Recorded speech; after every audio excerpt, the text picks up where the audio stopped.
Hello? Oh, hello. Could I speak to the doctor, please? Dr. Scott speaking. I'm calling from the vicarage. It's Mrs. Ruskin. She's not very well at all. What seems to be the matter? Well, she collapsed when she got in from shopping. She's got terrible pains in her back and she looks awful. Right, Edward. Please don't bother the doctor. It's done now, love. Oh, that's great, Doctor. Thank you. Thank you very much indeed. Bye-bye. Dr. Scott will be here in about half an hour. Dr. Scott? Oh, yes. Maurice Grant will have left us by now. Oh, this fuss.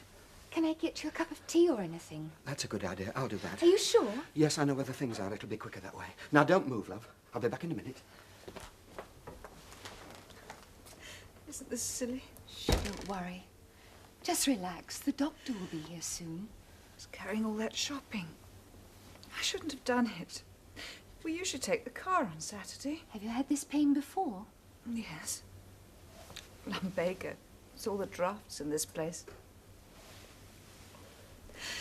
Can I get you an aspirin? No, it's easier Oh, now. no, don't move. You mustn't move, whatever you do. Bursting into tears like that. What must you have thought was going on? Good cry never did anybody any harm. Relieves the tension, my granny used to say. Better than bottling it up inside. We're luckier than men. They're not supposed to cry. And so I said to him, it's no use crying over spilt milk. Best thing you can do is forget it. I mean, I'm not one to go harping on about things. Take life as it comes, I always say. Slow and steady wins the race. Bah, yeah, Amos. Wish I'd said that. Hey, you could write those mottos and calendars. That's where he got it from. February the 17th, 1902. That'll be quite enough from you two. What'll you have? 2 pints and a packet of crisps plain. Not seen much of you lately, Matt. How's twins? Oh, they're grand. I bet they're keeping you awake at night. Oh, not bad. I reckon we've been lucky. You wait. Worse yet to come, teething. Look at him, never even married. You think he were the father of 12. Well, for all we know, he is. I'll not warn thee again, Joe Sugden. Still got the builders in then, taking their time. Oh, Rome weren't built in a day. Oh, so that's what they're doing back there, is it? That'll be 31. Right, 31. Got me crisps? Oh, yeah.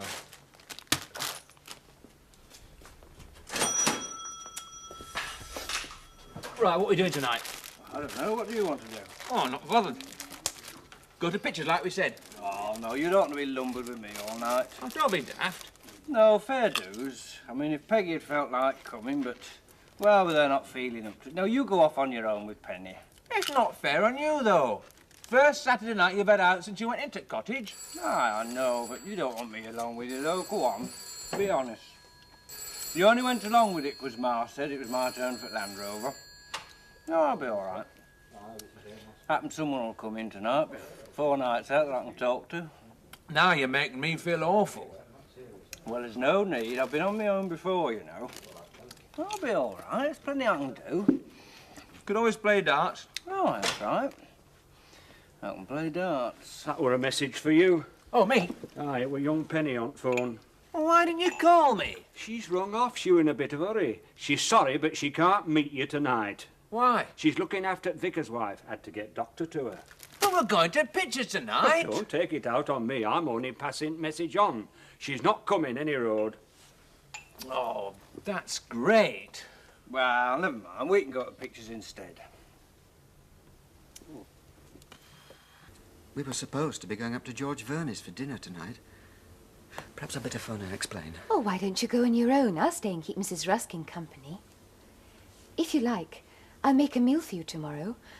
I mean, with it being Sunday and everything, you'll be in church all day. Well, that'd be a great help, Penny. I mean, I hadn't got round to thinking about things here. But I think I'd be happier staying in tonight. Well, I'll cook a meal for you now, then. But what about your arrangements? I thought you said you were going out with Joe. Oh, I told him not to wait. And anyway, he won't be on his own. We were only going to the pictures with Matt and Peggy. I won't deny it would be a great help, but I don't want to presume on your good nature. How is she? Far from well, I'm afraid. I've given her something to ease the pain, and she'll probably sleep through until the morning. Well, I'll go and get the meal ready. But you don't know where things are. I know where the kitchen is. I'll manage. The first thing I recommend is a complete rest. Then we'll have some x-rays done on her back. Also, she's a little anemic. How's her appetite? She never did eat very much. Well, I'd like her to take some of these, but basically it's rest she needs. A holiday, if possible. Right. Of course, I realise that's very difficult for a vicar's wife. It's a question of necessity, isn't it? Quite honestly, yes. I've been so busy attending to other people's problems, I've overlooked the one on my own doorstep. Tell me frankly, Doctor, what do you think it is? I'm not sure. That's why we need the x-rays.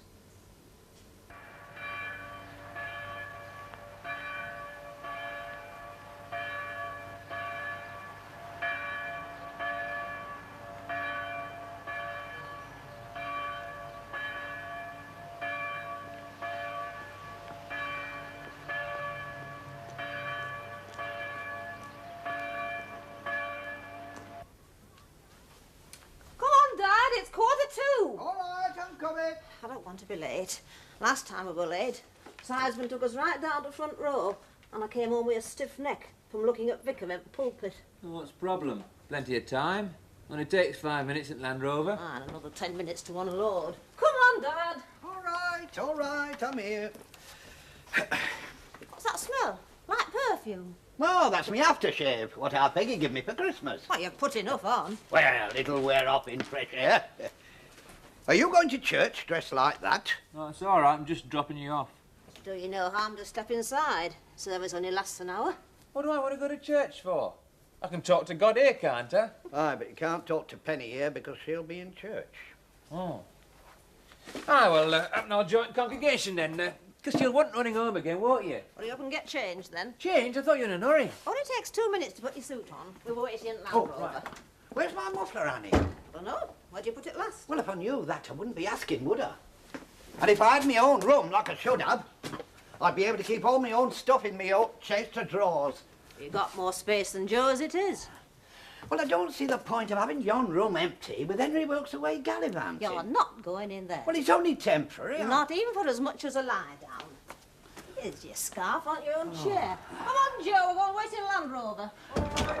I always used to wear a flower in my lapel going to church. No one will notice there's a muffler on, so Oh, I well. shouldn't worry. Have you got money for collection? That's more important. Aye, I've got a couple of sixpences in my glove. So don't want you fumbling all the way through the sermon like you did last time.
Mrs. Castle, come on through. The door's open. Mrs. Castle won't keep you a minute. It isn't Mrs. Castle, Claire. Daddy, what on earth are you doing in Beckindale? That's what I've come to ask you.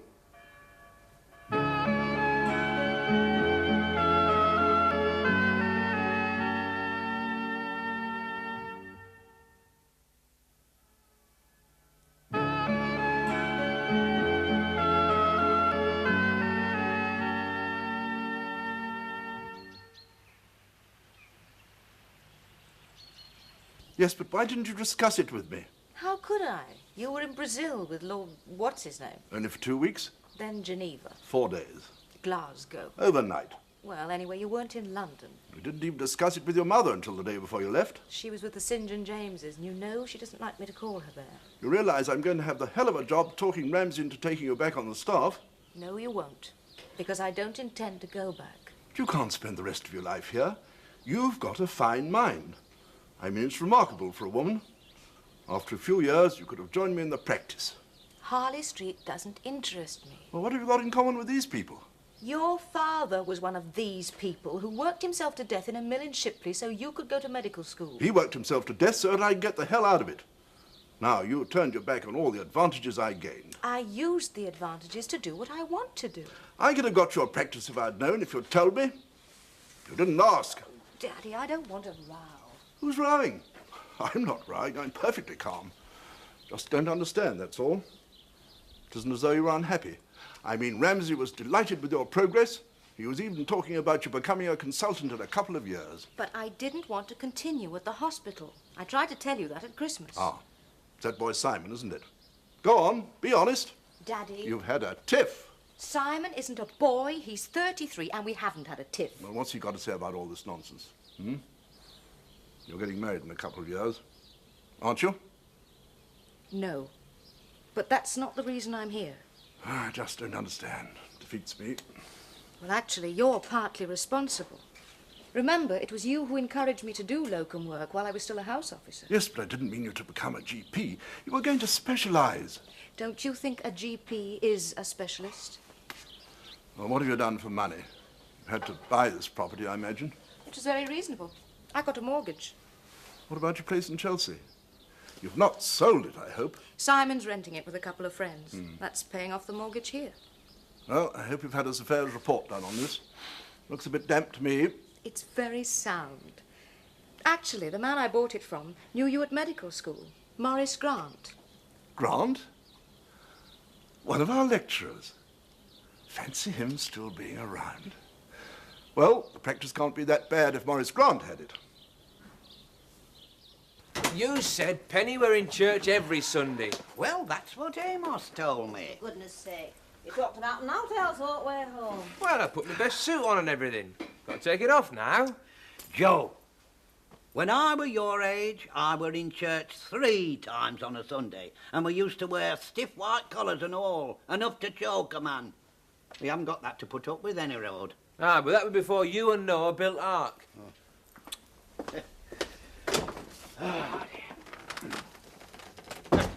Well, sermon didn't do him much good. You had your eyes shut most of the time. If I hadn't caught you, you'd have fallen out at pew. I were contemplating on subject matter. Well, don't do it so louder next time. Snoring your head off. Half church were looking at us. Well, it was my chest, Danny. I've still got a bit of a wheeze. Wasn't it nice of Vicar's wife to bring me this lovely cineraria, eh? She went there today. Oh, look at that, Annie. It's lovely, all on one bloom. Consider lilies of field, how they grow. They toil not, neither do they spin. Yet I say unto you that not even Jacob in all his glory... Solomon. Eh? Solomon it were, not Jacob. Oh, well, Solomon then were arrayed like one of these. I wonder if Vicar's wife's all right. What do you mean? Well, didn't Joe say something about Penny not meeting him last night because she were looking after her? Oh, aye. Maybe that was why Penny weren't in church this morning. I told her she's looking pale, didn't I? Penny? No, Vicar's wife. I hope she's all right. Do you think I ought to phone? Nay, not on a Sunday, Annie.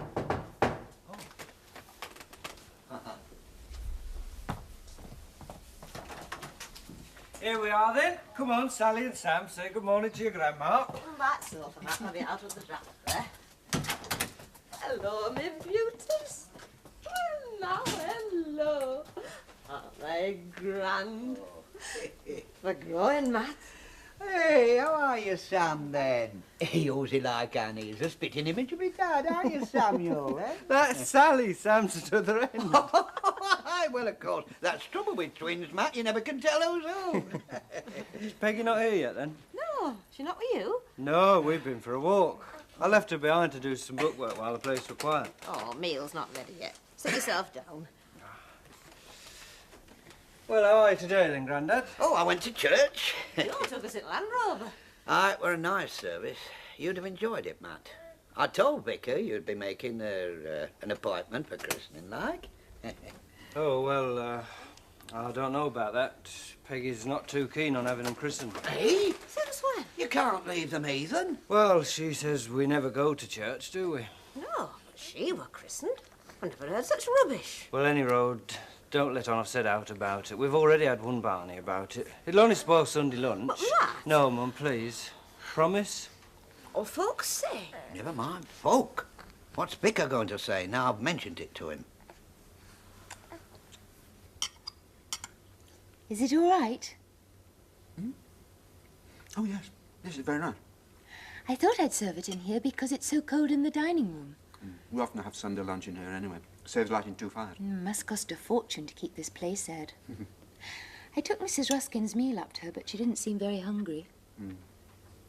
Well, the doctor said her appetite might be affected. Not too much salt in the cabbage, is there? I don't like too much. My mother used to boil vegetables for nearly an hour. And you know what that does? Well, all the flavour goes. So to compensate, she used to put in half the salt cellar, and then when the water evaporated, we were left with all salt and no cabbage. I ate so much salt when I was a kid, it's a wonder I've got any teeth left. Pardon? Oh, the cabbage. Not too salty. No, it's fine. How did the service go? Quite well. That's good. There's a nice pudding. It won't be too long. Takes a little time to rise, though. Well, I've got to get over to the church by 2. I've got 3 christenings this afternoon. And then I must look in at the Sunday school. I've got to get over to the hospital, see Mrs. Teasdale before the And when are evening you service. going to eat again? Oh, well, I'll have a cup of tea at the hospital. I'll get something ready for you when you get back. Well, no, don't trouble yourself, Penny. We never eat a great deal on Sunday evening anyway.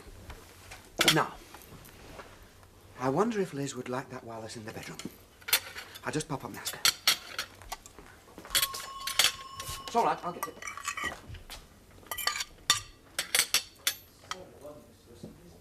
Yes, she is. Go on through, she's in there. Hello? Went up to mill and Gwen said you were there. Went to church this morning. Oh, did you like it? Well, went to see you, really. What's up with Mrs. Ruskin? Oh, she's just having a couple of days in bed. Something wrong with her back. Oh. Well, what about you then? You're not staying here all day, are you? Got Land Rover outside. It's a bit difficult at the moment. Well, you can't work here morning, noon and night. It's Sunday. The vicar's busy day, I promised. What about tonight, then? You can't be working tonight. Well, I'm not sure. I mean, the service finishes at 7:30. I don't think I can make it, Joe. What a great weekend this has turned out to be. I'm sorry, but you know how it is. Aye, I do. Everyone comes before me. When am I going to see you, then? Tomorrow? I was going to Leeds tomorrow. Look at some motorbikes.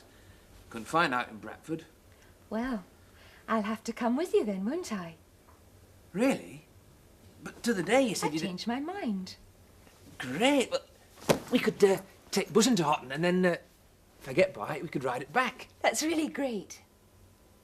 You do understand about tonight, don't you? I'll have to, won't I? Oh, I think that's enough for one day.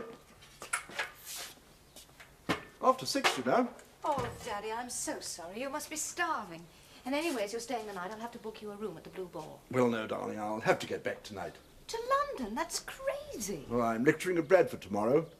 Better not change the arrangements now that Miss Peterson's gone to all the trouble. Do you realise, for one ridiculous moment, I thought you'd come all the way from London just to see me? No, that's hardly fair. Don't worry, I'm used to it. Fortunate that your business commitments coincided with mine for once. Where did you say we're dining? The Blue Ball? Don't forget your briefcase. You left it on my desk in the surgery. Have to go through all my notes tonight. Phone Mummy at 11. She'll be glad to hear from you. Oh, shall I tell her about Simon? There's no need. What if she asks? She won't. Oh, well, I can tell her I've seen you, we've had a talk, sorted things out a bit. Something about this place grows on you. Well, anyway, it's quieter than Harley Street.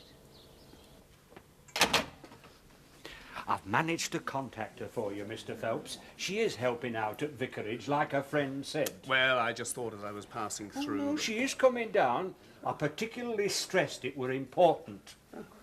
You see, we could offer her a training course almost immediately, if she was interested. Oh, she'll jump at it. I mean, it's a good job as hotel receptionist, and with you taking a personal interest in her career, there's no telling what it might lead to. Quite. I'm staying the night at the Feathers at Connaughton. Oh, nice house is that. Might be an idea to take Miss Golightly there for our chat.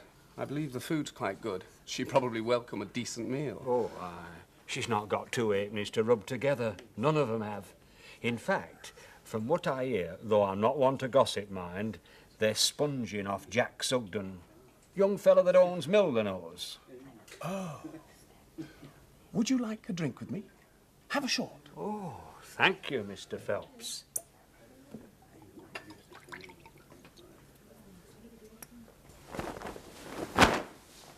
Are you sure you won't come with me, Grandad? No, thanks, Joe. Night air's too cold. How about you, Ma? I'll treat you. You don't tempt me that easy. You can bring me one back, though. Right. Oh, that's an idea. You can fetch me a tot of rum to put in me hot milk. Hey, I'm not rolling in it, you know. Better than spending it on strangers in pub. See you later, then.